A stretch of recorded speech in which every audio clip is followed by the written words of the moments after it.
Hello, Bill. This is Rod Risley. How are you today?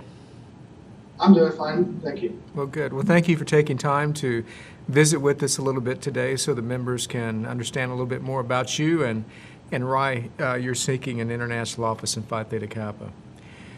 First off, I want to thank you for your service. I read in your application that you were a corporal in the Marine Corps, and that seemed to be the first foundation for the development of your leadership. Yes, it was. It was a very important part of it. Yeah. And then you go on to write something I found quite fascinating, that you and your fellow officers had an experience with a Tibetan monk, Goshi Dorji, in terms of leadership. Could you tell us a little bit about that experience and how that's expanded your leadership capacity? Yeah, it was a really wonderful experience.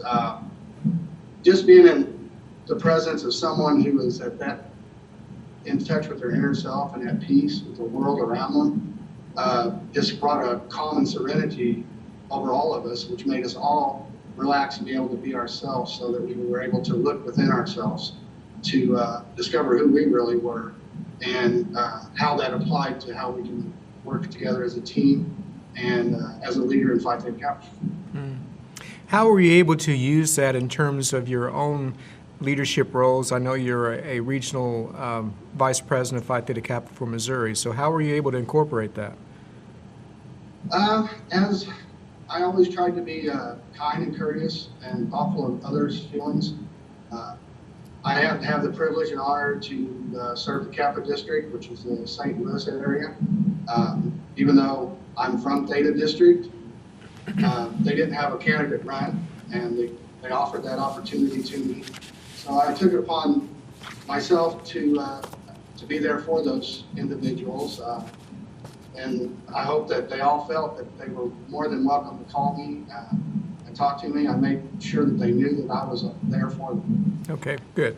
All right, we're going to ask you a few very quick questions, okay? So just give us the response that comes quickest to your mind. Okay. All right, here we go. Morning person or night owl? I'm a night owl. Fiction or nonfiction? Nonfiction. Beach or mountains? I like the mountains. Book or a Kindle? Book. Ocean or space? Space. iPhone or Android? Android. Road trip or flight? I enjoy a good road trip. Do you? And are you a letter writer or an email writer? I like to write letters. Emails don't seem to be as in touch. When you're putting pen to paper, it seems to be more personal. Mm-hmm. So what are your objectives going to college? What is it that you hope to do? I'm hoping to achieve my Master's of Education with a Bachelor's in Mathematics. And my ultimate goal is to become a secondary education mathematics teacher. Well, good for you. So in the end, how will you evaluate your success? How will you know if you're successful? I think that first day when I take over my class, and the first time I see that light bulb come on, when a student understands the concept that I'm trying to teach and they get it on their own, I think that's the greatest reward to a teacher. So that's the moment I'm really looking forward to, and I know that I will be successful when that happens.